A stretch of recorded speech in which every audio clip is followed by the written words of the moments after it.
நேசிக்கிறீங்க நல்ல தகப்பனே, மை துதிக்கிறோம், மை ஸ்தோத்திரிக்கிறோம், உங்களுக்கு நன்றி செலுத்துகிறோம்ப்பா.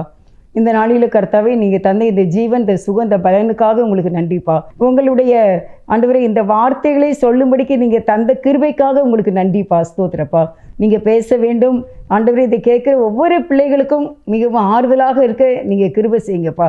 நல்ல சமாதானம் கிடைக்க வேண்டும், விடுதலை கண்டிப்பாக கிடைக்கணும்ப்பா. நன்றி ஆண்டவரே, ஸ்தோத்திரப்பா, ஸ்தோத்திரம். இயேசுவே, உங்களுக்கு கொடான கொடி ஸ்தோத்திரம்.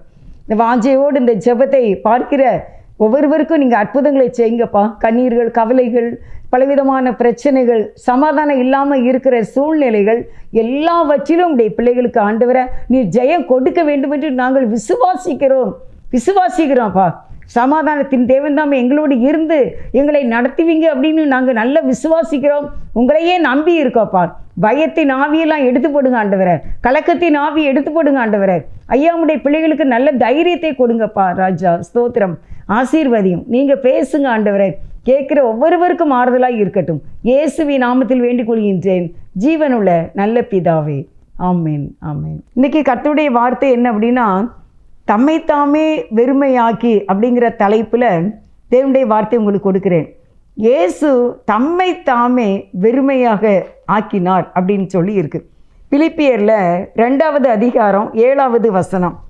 அதில் என்ன அப்படின்னா, தம்மைத்தாமே வெறுமையாக்கி அடிமையின் ரூபம் எடுத்து மனுஷர் சாயலானார். யாருன்னா இயேசுப்பா. நீங்கள் அதுக்கு முந்தின வசனம் பார்த்தீங்கன்னா 6ல், அவர் தேவனுடைய ரூபமாய் இருந்தும் தேவனுக்கு சமமாய் இருப்பதை கொள்ளையாடின பொருளாக எண்ணாமல் தம்மைத்தாமே வெறுமையாக்கி அடிமையின் ரூபம் எடுத்து மனுஷர் சாயலானார் என்று எழுதப்பட்டிருக்கிறது. அருமையானவர்களே, இயேசுப்பா இந்த உலகத்தில் இருக்கும்போது அடிமையின் ரூபம் எடுத்தார். அடிமைனா உங்களுக்கு தெரியும், சுதந்திரம் கிடையாது. எப்பொழுதும் மக்களுடைய ஒரு என்கொயரி இருந்துக்கிட்டே தான் இருந்துச்சு. அப்படிப்பட்ட ஒரு சூழ்நிலையில் இயேசுப்பா இருந்தாங்க. அவங்க எப்படி இருந்தாங்க அப்படின்னா, தம்மை வெறுமை ஆக்கிட்டாங்க. எதுவுமே இடம் இல்லை அப்படிங்கிற ஒரு வெறுமையான ஒரு சூழ்நிலையாக இயேசுப்பா காணப்பட்டாங்க. எல்லாம் இருந்து, அவருக்கு எல்லாமே இருந்தது, ஆனால் ஒன்று இல்லாதவர் போல இருந்தார். ஆனால் நம்ம இந்த உலகத்தில் அப்படி இல்லைல்ல. நம்ம ஒன்றுமே இல்லாட்டா கூட எல்லாமே இருக்கிற மாதிரி நம்ம வாழ்ந்து காட்டுறோம். மற்றவங்களுக்கு தெரிகிற மாதிரி ஒரு பெரிய மதிப்பை தேடுகிறோம், மரியாதையை தேடுகிறோம், ரெஸ்பெக்ட் தேடுகிறோம், நம்மளை கவனிக்கணும்னு தேடுகிறோம், நம்மளை எல்லாரும் விசாரிக்கணும் அப்படின்னு தேடுறோம். அப்படிலாம் நம்ம நினைக்கிறோம். ஆனால் இயேசுப்பா எப்படி இருந்தாங்க அப்படின்னா, அப்படி எதுவுமே இருக்கலை. அவர் தம்மையே வெறுமையாக்கி, ரொம்ப நல்லா இருக்கும் இந்த வசனம், அடிமையின் ரூபம் எடுத்தார், மனுஷ சாயலானார். எதுக்காக அப்படின்னா, நம்மை ஆசீர்வதிக்க, நம்மை ரட்சிப்பதற்காக இயேசுவா இந்த மாதிரி ஒரு சாயலாக எடுத்தாங்க. நீங்கள் பாருங்கள், ஒரு அடிமை எப்படி இருப்பாங்க, ஒரு வீட்டில் ஒரு வேலைக்காரங்க எப்படி இருப்பாங்க, வானா வரணும், போனா போகணும், என்ன இதை செய்யணும், அதை செய்யணும். அதான் அந்த அடிமையின் ரூபம். அதே போல் இயேசுவா அந்த உலகத்தில் பிதாவின் சித்தம் செய்யும்படி அடிமையாக வெறுமையாக்கி இயேசுவா காணப்பட்டார். எதுக்காக அப்படி எழுதி வச்சிருக்கு அப்படின்னா, நாமும் அதே மாதிரி இருக்க வேண்டும். நாமும் நம்மை வெறுமையாக நினைக்க வேண்டும், பரிசுத்தமாக ஜீவிக்க வேண்டும் என்கிறது தான். நம்முடைய மாம்ச இச்சைகளை ஒதுக்கி வைத்து ஆவிக்குரிய விஷயங்களை அதிகமாக அறிவதும் அடைய ஆசைப்படுவதுமாக இருக்க வேண்டும். இன்னொரு வசனம் உங்களுக்கு வாசிக்கிறேன். 1 தெசலோனிக்கேர் 2வது அதிகாரம் 4வது வசனத்தில் என்ன சொல்லியிருக்கு அப்படின்னா, 1 தெசலோனிக்கேர் 2:4, சுவிசேஷத்துக்கு எங்களிடத்தில் ஒப்புவிக்கத்தக்கதாய் தேவன் எங்களை உத்தமரென்று எண்ணியபடியே நாங்கள் மனுஷருக்கு அல்ல, எங்கள் இருதயங்களை சோதித்தறிகிற தேவனுக்கு பிரியம் உண்டாக பேசுகிறோம். இதில் என்ன சொல்லியிருக்காரு? 1 தெசலோனிக்கேரில் பவுல் தான் எழுதுகிறாங்க, சொல்கிறாங்க, சுவிசேஷத்துக்கு எங்களிடத்தில் ஒப்புவிக்கத்தக்கதாய் தேவன் எங்களை எப்படி நினைச்சார் அப்படின்னா, உத்தமர் என்று எண்ணினபடியே நாங்கள் மனிதர்க்கல்ல, எங்கள் இருதயங்களை சோதிக்கிற தேவனுக்கு பிரியம் உண்டாக பேசுகிறோம். மனிதருக்கு பிரியப்படுத்துறதும் மனிதரையே புகழ்கிறதும் மனிதரையே மேன்மையாக ஆக்குறதுமாக அல்ல, நாங்கள் ஆவிக்குரிய காரியங்களையே பேசக்கூடியவங்களாக இருக்கின்றோம். அதாவது மாமிச இச்சைகள், மாமிச எண்ணங்கள், மாமிசத்துக்குரிய உலக பிரகாரமான காரியங்களை நாங்கள் ஒதுக்கி வைத்துவிட்டு ஆவிக்குரிய விஷயங்களை அதிகமாக அறியவும் அடையவும் ஆசைப்படுகிறோம் அப்படின்னு தான் இது அர்த்தம். தேவனுக்கு பிரியமுண்டாக பேசுகிறோம் அப்படின்னா தேவனுக்கு என்ன பிடிக்கும், என்ன பேசினா பிடிக்கும், ஜெபம் செய்தால் பிடிக்கும், நல்ல காரியங்களை பேசி கொண்டிருந்தால் பிடிக்கும், ஆண்டவருக்கு ஊழியம் செய்தால் பிடிக்கும், நம்மை தாழ்த்தி இருந்தால் பிடிக்கும். அப்படி நிறைய காரியங்கள் இருக்குது இந்த உலகத்தில். உலகத்துக்கு ஏற்ற ஒரு வேஷம் தெரியாமல் தேவனுக்கேற்ற பிள்ளைகளாக வாழுகிறதான். அப்போ நம்ம தேவனுக்கு பிரியமுண்டாக நம்ம பேசுகிறோம், ஆசைப்படுறோம். அப்படிங்கும்போது மாமிசத்துக்குரிய எண்ணங்கள் இச்சைகள் எல்லாம் குறுகிப்போம். அப்போ ஆவிக்குரிய காரியங்கள் நம்மளிலே வித்தியாசமான ஒரு ஆசீர்வாதத்தை கொண்டு வரக்கூடியதாக இருக்கிறது. அப்போ இந்த செய்தியில் உங்களுக்கு என்ன சொல்ல வர அப்படின்னா, தேவனுக்கு பிரியமுண்டானவைகளை நான் பேச வேண்டும். மாம்சத்துக்குரியவைகளை ஒதுக்கி வைத்து விட்டு தேவனுக்குரியவைகளை நாம் அதிகமாக பேச வேண்டும். நீங்கள் பாருங்கள், 2 கொரிந்தியரில் உங்களுக்கு ஒரு வசனம் வாசிக்கிறேன். 2 கொரிந்தியர் 5வது அதிகாரத்தில் என்ன சொல்லியிருக்காங்க அப்படின்னு சொன்னால், 2 கொரிந்தியர் 5வது அதிகாரம் 21வது வசனம். நாம் அவருக்குள் தேவனுடைய நீதியாகும்படிக்கு பாவம் அறியாத அவரை நமக்காக பாவமாக்கினார். இப்போ இயேசுவை என்ன செய்தாங்க அப்படின்னா, பாவம் அறியாத இயேசுவை நாம் அவருக்குள் நீதியாகும்படிக்கு பாவம் அறியாத அவரை நமக்காக பாவமாக்கினார். உங்களுக்கு புரியுதா இந்த வசனம்? இயேசு பாவமே அறியாதவர், பாவனை என்னன்னே தெரியாத இயேசுவை நமக்கு ஆசீர்வாதமாக இருக்கும்படி அவருக்குள் நாம் நீதியாக, நம்ம நீதிமான்களாக ஆகுவதற்காக தேவன் நம்மை நீதியாகும்படிக்கு இயேசுவை பாவமறியாத அவரை நமக்காக பாவமாக்கினார். நம்மளை பார்த்து யாராவது நீங்கள் பாவி, நீங்கள் பொல்லாதவங்க, என்ன ரொம்ப நீங்கள் பெருமை பிடிச்சவங்க, உங்களுக்கு ஞானமே கிடையாது அப்படின்லாம் சொன்னால் நமக்கு எப்படி கோபம் வரும்ல. ஆனால் இயேசு நமக்காக அவர் அப்படி தான் ஆனார், பாவம் ஆகிட்டார். எதுக்குன்னா அவரை விசுவாசிக்கிற நம்மை நீதிமானாக மாற்றுவதற்காக. அப்போ நம்ம ஆவிக்குரிய வாழ்க்கையில் இயேசுவையே நாம் மாதிரியாக வைத்து கொள்ள வேண்டும். தேவனையே நம்ம என்ன செய்யணுமா, பின்பற்ற வேண்டும். பிரச்சனைகளை சந்திக்கிறோம், நம்ம நிறைய பிரச்சனைகள் இந்த உலகத்தில் சந்திக்கிறோம், போராட்டங்களை சந்திக்கிறோம். அப்போது நம்முடைய ஆவியில் தேர்ச்சி அடைய மறுபடியும் நாம் அடுத்த அடியை எடுத்து வைப்பதை பிசாசு தடுப்பான். நம்ம ஆவிக்குரிய வாழ்க்கையில் முன்னேறணும் அப்படிங்கிறத பிசாசு என்ன செய்வான், தடுப்பான். அதை நம்ம ஒரு நாள் மறக்கவே கூடாது. நமக்கு முன்னால் அநேக தடைகளை வைத்து கொண்டே இருப்பான். ஆனால் எவ்வளோ பெரிய தடைகள் வருதோ அவ்வளவுக்கு அதிகமாக தேவன் நம்மை ஆசீர்வதிப்பார். ஒரு மேலான கட்டத்துக்கு நம்ம கடந்து செல்வோம்.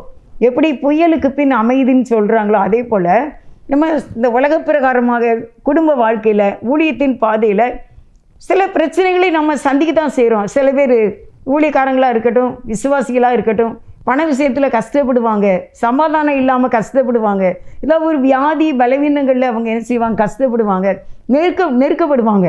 அப்படிப்பட்ட நேரத்தில் கூட நாம் தேவனை நினைத்து கொள்ள வேண்டும். அப்படி தான் அதில் சொல்லியிருக்கு. நம்ம அடுத்த அடியை எடுத்து வைப்பதற்கு பிசாசு எப்படியாவது தடுப்பான். ஆனால் நம்ம நினைக்கணும், இயேசு எனக்காக பாவமானார், அதனால் நான் நீதியாகும்படிக்கு எனக்கு விடுதலையே தருகிறார், எனக்கு ஒரு திறந்த வாசல் உண்டு, ஏனென்றால் தேவன் என்னை நீதியாக மாற்றுகிறார் அப்படின்னு தான் இந்த வசனத்தில் இருக்குது. தேவன் நம்ம ரொம்ப நல்லா இருக்கு பாருங்க. நாம் அவருக்குள் தேவனுடைய நீதி ஆகும்படிக்கு, நம்ம நீதிமான ஆகும்படிக்கு இயேசுவை பிதா பாவமாக்கினார். யாராவது இப்படி ஏற்றுக்கிடுவாங்களா? என்னுடைய எல்லா பாவத்தையும் என்னுடைய ஃப்ரெண்டு ஏற்றுக்கொள்வாங்களா? நீங்கள் செய்யலை, நான் தான் செய்தேன்னு ஏற்றுக்கிடுவாங்களா? ஏற்றுக்கிட மாட்டாங்களே. நான் தான் செய்தேன்னு தான் சொல்லுவாங்க. உலகத்தில் எல்லாருமே மற்றவங்களை குற்றம் சொல்லக்கூடியவங்களாக தான் இருக்கிறோம். எந்த காரியத்துக்கும் சரி, நீ சரியில்லை, அது சரியில்லை, இது சரியில்லை அப்படின்னு தான் நம்ம சொல்லக்கூடியவங்களாக இருக்கிறோம். ஆனால் இயேசப்பா அப்படி இல்லை, அவரே நமக்காக பாவமானார். அந்த செய்தி தான் உங்களுக்கு சொல்லுகின்றேன். அதனால் நம்ம தேவனுக்கு ரொம்ப நன்றி செலுத்த வேண்டும். ஆண்டவரே, நீங்கள் எங்களுக்காக நீங்கள் இப்படி பாவி ஆயிட்டீங்களாப்பா, அதுக்காக உங்களுக்கு நன்றி சொல்லுகிறேன். ஆனால் என்ன அப்படின்னா, நீங்கள் என்னை நீதிமானாக மாற்ற வேண்டும், நான் நீதியாக மாற வேண்டும். நீங்கள் ஏசாயா 41:10 வசனத்தை வாசித்து பார்த்தீங்கன்னா நம்ம வாழ்க்கைக்கு போதுமான ஒரு வசனம் இது. நீ பயப்படாதே, நான் உன்னுடனே இருக்கிறேன், திகையாதே, நான் உன் தேவன், நான் உன்னை பலப்படுத்தி உனக்கு சகாயம் பண்ணுவேன், என் நீதியின் வலது கரத்தினால் உன்னை தாங்குவேன். பார்த்தீங்கன்னா நீ பயப்படாதே அப்படின்னு சொல்கிறாரு. ஃபஸ்ட்டு நம்மளை பார்த்து திருப்பி சொல்கிறாரு, நான் உன்னுடனே இருக்கிறேன். அப்போது நம்ம நீதி ஆகும்படிக்கு இயேசு பாவமானதுனால, அவர் பாவமாக காணப்படுறதுனால நம்மை நீதிமானாக்கி நம்முடனே கூட இருந்து நம்மை நீதியாக்க அவர் நம்மோடு கூட இருக்கிறார். இந்த உலகத்துக்குரிய காரியத்துக்கு மட்டும் ஆண்டவர் பயப்படாத நீதிமான் அப்படின்ட்டு இல்லை. அவர் நம்முடைய ஆத்துமா என்று நமக்குள்ளே ஒன்று இருக்கின்றது. அது பரிசுத்தமாகுவதற்காக இயேசு உன்னுடனே கூட இருக்கிறேன். இந்த புதிய ஆண்டில் அருமையானவர்களே, நீங்கள் பயப்படாதீங்க, எந்த சூழ்நிலைக்கு பயப்படாதீங்க. கண்டிப்பாக நம்ம அக்கறை சேருவோம். அக்கினியில் நடந்தாலும் சேதம் உண்டு இல்லையப்பா, தண்ணீரில் நடந்தாலும் மூழ்கி நாங்கள் போகவில்லை அப்பா அப்படின்னு பக்தர்கள் பாட்டு படிச்சிருக்காங்க. காற்று வீசட்டும், கடல் பொங்கட்டும், எனது நங்கூரம் இயேசு இருக்கிறார், இயேசு இருக்கிறார். அவர் ரொம்ப நல்லவருங்க. நான் இன்றைக்கி நான் அந்த ரெக்கார்டிங்க்கு நான் கிளம்பிக்கிட்டு இருந்தேன். அப்போ நான் பாத்ரூம் போயிட்டு வரும்போது அப்படியே மனசுக்குள்ளே வந்த ஒரு வார்த்தை, இயேசு நல்லவர் அப்படின்னு எனக்கு ஆண்டவர் சொன்னாங்க. நம்ம இயேசு நல்லவர் நினைக்கிறோம். எனக்கு ஒரு அம்மா கமெண்ட்ஸ் போடுவாங்க இது வாட்ஸ்அப்பில். அவங்க அடிக்கடி எனக்கு கமெண்ட்ஸில் அவங்க போடுறது, இயேசு ரொம்ப ரொம்ப ரொம்ப ரொம்ப நல்லவர், கர்த்தர் ரொம்ப ரொம்ப ரொம்ப நல்லவர். அப்படி எல்லா நாளுமே எல்லா மெசேஜுக்கு கீழே ஓரளவு அவங்க அதை அப்படி இங்கிலீஷில் போட்டுக்கிட்டே இருக்காங்க. வேலூரில் இருக்காங்க, அங்கேருந்து அப்படி போடுவாங்க. நான் அப்படி யோசிப்பேன், அவங்க எனக்கு அது ரொம்ப பிடிக்கும், அதனால் நைட்டும் போடுவாங்க. அதே மாதிரி கர்த்தர் ரொம்ப ரொம்ப ரொம்ப ரொம்ப நல்லவர், குட் நைட் அப்படின்ட்டு போடுவாங்க பார்த்துக்கோங்க. அப்படின்னா இன்றைக்கி அதை நான் ரொம்ப உணர்ந்தேன். நான் அந்த ரூமை விட்டு வெளியே வரும்போது இயேசு நல்லவர் அப்படிங்கிறத எனக்குள்ள பயங்கரமான ஒரு பெய்த கர்த்தர் கொடுத்தார். அவர் நல்லவருங்கிறதுனால கெட்டதை நமக்கு செய்ய மாட்டார், நம்ம கீழே விழணும்னு நினைக்க மாட்டார். ஏன்னா அவர் நல்லவர், அவர் கை தூக்கி விட்டுறணும் அப்படின்னு நினைப்பார். அதனால தான் இதில் சொல்லியிருக்கு எஸ்ஐ 41:10, திகையாதே நானே உன் தேவன். நீ ஏன் திகைக்கிற, எதுக்கு நீ கலங்குற, மனமடிவாகிற, பயம் வருது உனக்கு, அதுக்கு சொல்கிறாரு திகையாத, நான் இருக்கேன், நான் உனக்கு தேவனாக இருக்கிறேன். நம்ம தேவனை உறங்குவதும் இல்லை தூங்குவதும் இல்லை. நான் உன்னை அடுத்து என்ன செல்வேங்காரு பலப்படுத்துவேன் அப்படின்னா நம்மளை பிடிச்சு சொல்கிறார். எப்படி நம்ம அம்மா அப்பா நம்மளை பயந்து ஓடி வரும்போது எப்படி அரவணைப்பாங்க, ஒரு தப்பு செய்து நம்ம அடி வாங்கினா அதுக்கு பிறகு நம்மளை எப்படி அரவணைச்சு நமக்கு முத்தம் கொடுப்பாங்க, அப்படி போல நல்ல ஒரு ஆண்டவர், தாயை விட தகப்பனை விட மேலானவர். நான் உன்னை பலப்படுத்தி உனக்கு சகாயம் பண்ணுவேன். இந்த சகாயங்கிறது தெரியுமா, அது ஹெல்ப்பு, உதவி. ரொம்ப வருஷத்துக்கு முன்னால், ஒரு 5-6 வருஷத்துக்கு முன்னால் இந்த வசனத்தை ஒருத்தங்க என்கிட்ட பேசிக்கிட்டு இருந்தாங்க சென்னையில் இருந்து. அப்போ அவங்க ஃபோனில் பேசும்போது சொல்கிறாங்க, அந்த சகாயம் அப்படிங்கிறது எனக்கு ரொம்ப டச் ஆச்சு பார்த்துக்கோங்க. அப்படின்னா நான் உனக்கு உதவி செய்வேன் அப்படின்னு சொல்கிறதுக்கு பேர் தான் சகாயம் அப்படின்னு எனக்கு ரொம்ப சந்தோஷமாக இருந்துச்சுக்கா அப்படின்னு சொன்னாங்க ஃபோனில். நான் அப்படி நினச்சி பார்த்தேன். ஆனால் இன்றைக்கு இந்த செய்தியை நான் எடுக்கும்போது அந்த சகாயம் அப்படிங்கிறது எவ்வளோ பெருசு அப்படின்னு நினச்சேன். அவர் நல்லவராக இருக்கிறார், நம்மை தொடுகிறார், நம்மை அரவணைக்கிறார். அதுபோல் சொல்கிறாரு, சகாயம் பண்ணுவேன், நான் உனக்கு உதவி செய்வேன், நான் ஹெல்ப் பண்ணுவேன். நம்ம மனிதர்கள் எப்பவும் நமக்கு ஹெல்ப் பண்ணுவாங்கன்னு சொல்ல முடியாது. ஆனால் இயேசுவா எப்போனாலும் சரி நான் உனக்கு ஹெல்ப் பண்ணுவேன், சகாயம் பண்ணுவேன், நான் உதவி செய்வேன் அப்படின்னு. அப்புறம் சொல்கிறார், என் நீதியின் வலது கரத்தினால் உன்னை தாங்குவேன், நம்மை தொடுவேன் அப்படிங்கிறார். உன்னை நான் தொடுவேன், உன்னை என் கையில் தாங்கிக்கிடுவேன், உனக்கு துன்பம் வருகிறது, உனக்கு நெருக்கம் வருகிறது, அப்போ நான் உன்னை என்ன செய்வேன், பயப்படாதன்னு சொல்லி உன்னை தாங்குவேன் அப்படின்னு சொல்கிறார்.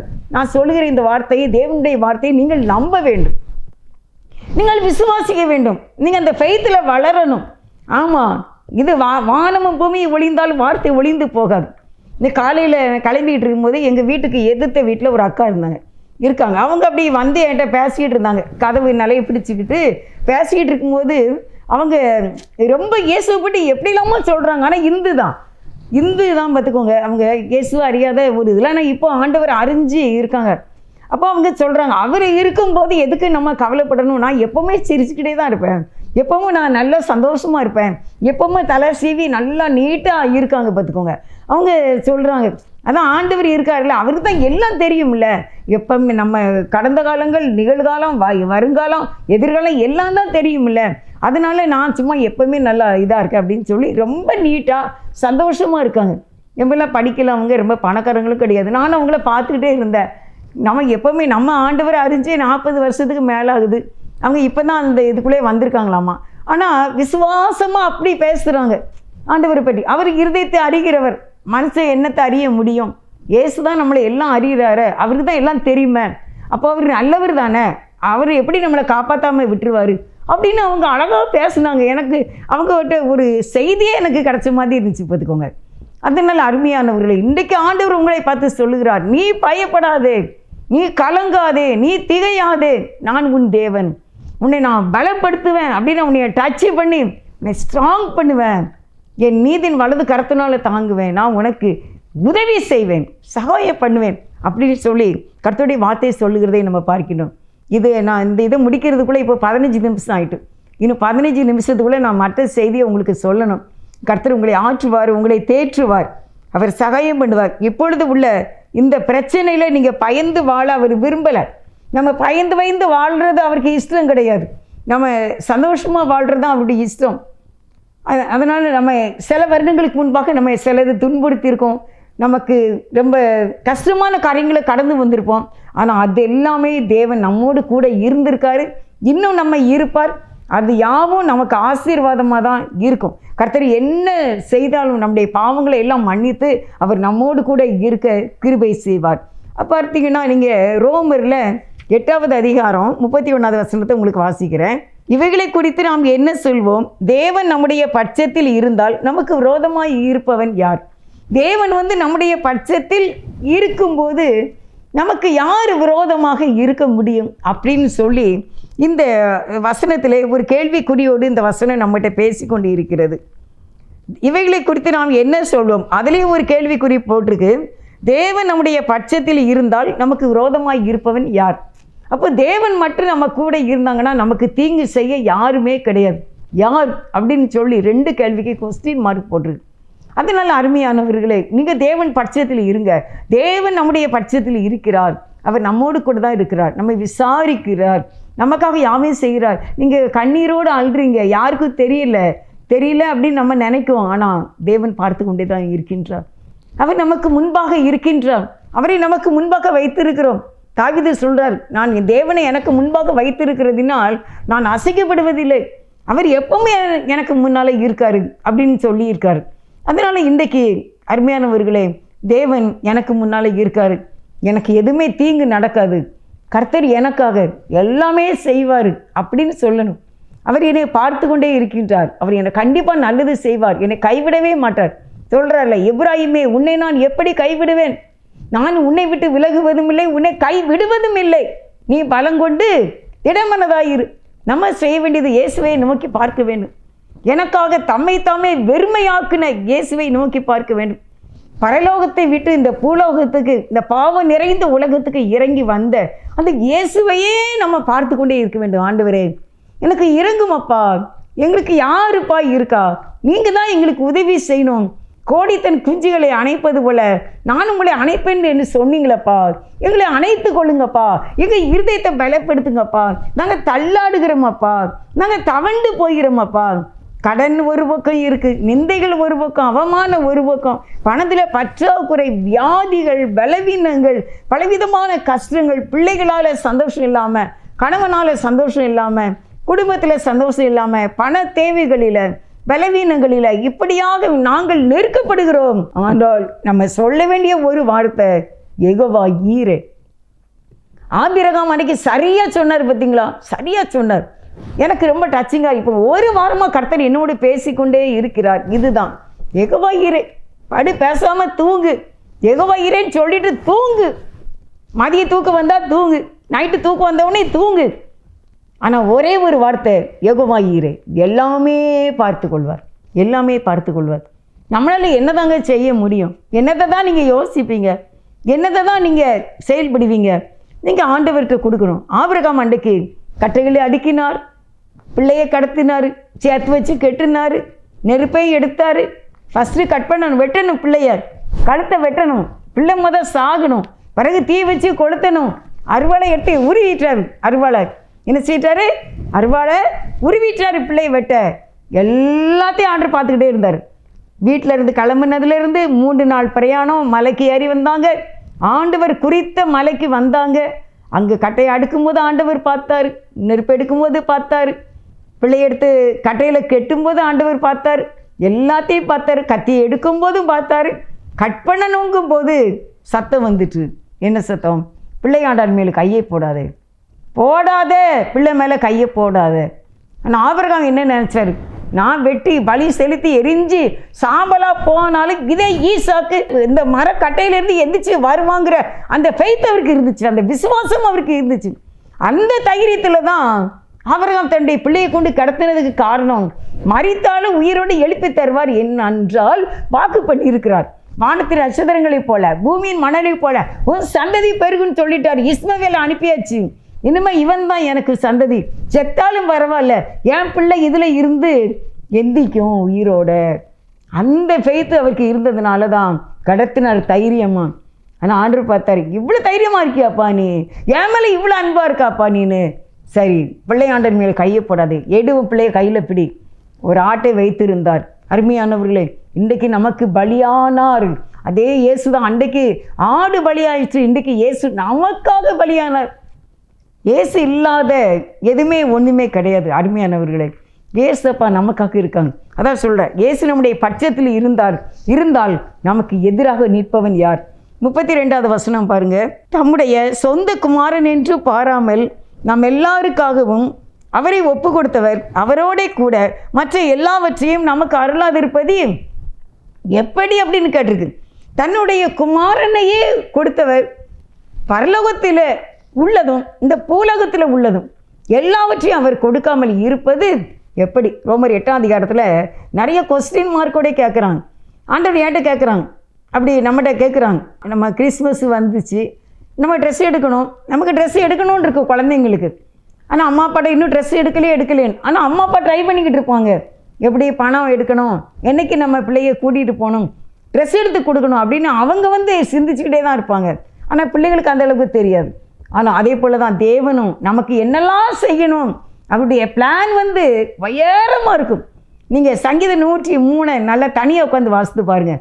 மேற்குக்கு கிழக்குக்கு எவ்வளோ தூரமோ அவ்வளோ தூரமாய் நம்முடைய பாவங்களை விளக்குறார். வானத்துக்கு பூமிக்கு எவ்வளோ தூரமோ அவ்வளோ தூரமாக அவர் நம்ம மேல் அன்பாக இருக்கிறார். தகப்பன் தன் பிள்ளையை சுமப்பது போல் அவர் நம்மை சுமப்பேன் என்கின்றார். இயேசு நல்லவர், நல்லா சொல்லுங்க. கர்த்தர் ரொம்ப நல்லவர், ரொம்ப ரொம்ப நல்லவர் அப்படின்னு சொல்லுங்க. தேவன் தன்னுடைய சொந்த குமாரன் என்று பாராமல் கொடுத்தவர் அவரோட கூட மற்ற எல்லாவற்றையும் உங்களுக்கு கொடுக்காது இருப்பது எப்படி? எப்படி கொடுப்பார்? விசுவாசிப்போம். கண்டிப்பாக அவர் நமக்காக பெரிய காரியங்களை செய்ய வல்லவராக இருக்கிறார். சங்கீதம் 118வது சங்கீதத்தில் நான் உங்களுக்கு ஒரு 6வது வசனத்தை உங்களுக்கு வாசித்து காட்டுறேன். கர்த்தர் என் பட்சத்தில் இருக்கிறார், நான் பயப்படேன், மனுஷன் எனக்கு என்ன செய்வான்? அப்போ கர்த்தர் நம்முடைய பட்சத்தில் இருக்கிறார். இன்றைக்கி நமக்கு இந்த செய்தியினுடைய ஒரு முக்கியமான காரியமே இயேசு தம்மை வெறுத்து நமக்கு பக்கத்தில் இருக்கும்படிக்கு கர்த்தர் நம்முடைய பட்சத்தில் இருக்கிறார். அதனால் நான் பயப்படேன், மனுஷன் எனக்கு என்ன செய்வான்? மனுஷனும் ஒன்றும் செய்ய முடியாது, நோயும் ஒன்றும் செய்ய முடியாது, பேயும் ஒன்றும் செய்ய முடியாது. சமாதானத்தை வைத்து போகிறேன் என்று சொல்லியிருக்கிறார், சமாதானம் தான். அன்பு உண்டுன்னு சொல்லியிருக்காரு, அன்பு தான். உங்கள் ஆயுசு நாளை கூட்டி தருவேன்னு சொல்லியிருக்காரு, கூட்டி தருவார். என்னாலே உன் நாட்கள் பெருகும், என்னாலே உன் ஆயுசு நாட்கள் விருத்தி ஆகும். ஆயுசு கேட்டால் அவர் தீர்க்க ஆயுசு கொடுக்கார். எனக்கு கொஞ்சம் ஆயுசு கொடுங்கப்பா அப்படின்னு கேட்டால் எஸ்ப்பா தீர்க்க ஆயுசு கொடுக்காரு. அல்லேலூயா, அவ்வளோ நல்லவர். இந்த இடத்துல இருந்து ஆணித்தரமாக உங்களுக்கு நான் சொல்லி கொண்டு இருக்கின்றேன். எஸ்வா நீங்கள் ரொம்ப நல்லவங்கப்பா. என்னுடைய பிள்ளைகளை பார்த்தா என் பிரச்சனை எப்படி இருக்குன்னு எனக்கு பயமாக இருக்குது. என் குடும்பத்தை பார்த்தா எனக்கு எப்படி என் லைஃப் இருக்குமோன்னு எனக்கு பயமாக இருக்குது. என்னுடைய எதிர்காலத்தை பார்த்தா என் எதிர்காலம் எப்படி இருக்குமோன்னு எனக்கு பயமாக இருக்குன்னு யோசிச்சுட்டு இருக்கிற உங்களை பார்த்து கர்த்தர் சொல்கிறார், நான் உன் பட்சத்தில் இருக்கேன், உனக்கு எதிராக நிற்பவன் யார்? மனுஷனை நம்புவதை பார்க்கலாம், கர்த்தர் பட்சத்திலாகி இருப்பதே நாளும். கர்த்தர் என் கூட இருக்கும்போது மனுஷன் எனக்கு என்ன செய்வான் அப்படின்னு நம்ம சொல்லலாமா? சங்கீதம் 27:1வது வசனம். கர்த்தரின் வெளிச்சமும் என் இரட்சிப்புமானவர், யாருக்கு பயப்படுவேன்? என் கர்த்தர் என் ஜீவனின் பலனானவர், யாருக்கு அஞ்சுவேன்? எதுக்கு அஞ்சுவேன்? நோய்க்கு அஞ்சு வேணும், பேய்க்கு அஞ்சு வேணும், பில்லி சூனியத்துக்கு அஞ்சு வேணும், கடனுக்கு அஞ்சு வேணும், பிரச்சனைக்கு அஞ்சு வேணும், அஞ்ச மாட்டேன்.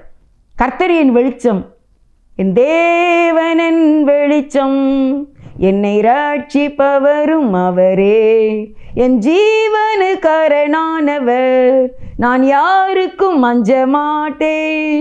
என் தேவனின் வெளிச்சம், என்னை ரட்சிப்பவரும் அவரே, என் ஜீவனுக்காரனானவர், நான் யாருக்கும் அஞ்ச மாட்டேன். கர்த்தரின் வெளிச்சம் என் ஜீவனின் பலன். பலன்னா நான் எப்படி எழுதியிருக்கேன்னா உயிர்னு எழுதியிருக்கேன். கர்த்தருடைய ஜீவன், அவருடைய ஜீவன் என் உயிர், அவர் எனக்கு பலனானவர். அதனால் நான் யாருக்கு அஞ்சுவேன் அப்படின்னு சொல்லி 27ஆம் சங்கீதம் 1வது வசனம் சொல்லுகிறது, கர்த்தர் என் ஜீவனின் பலனானவர், என் உயிரின் பலனானவர், நான் யாருக்கு அஞ்சுவேன். அருமையானவர்களே, இங்கே எதுக்குமே இந்த உலகத்தில் பயப்படாதீங்க. இயேசுவா நமக்கு இருக்காங்க, ஃபுல் சப்போர்ட்டு கொடுப்பாங்க. நம்ம ஒன்று பாவ மன்னிப்பு கேட்க வேண்டும். ஆண்டவரே, என்னுடைய பாவங்களை மன்னியும், என்னுடைய குறைகளை மன்னியும், என்னுடைய குற்றங்களை மன்னியும், நான் உங்களுடைய பிள்ளை, வேறு நான் யார்கிட்ட போவேன், நான் என் முழு இருதயத்தோடு என் முழு பலத்தோடு உங்களை நம்பி இருக்கப்பா, எங்களை கைதூக்கி விட்டுருங்க, எங்களை காப்பாற்றி விட்டுருங்க, எங்கள் பிள்ளைகளுக்கு கொடுத்த கவலையை நீங்கள் பொறுப்பை எடுங்க.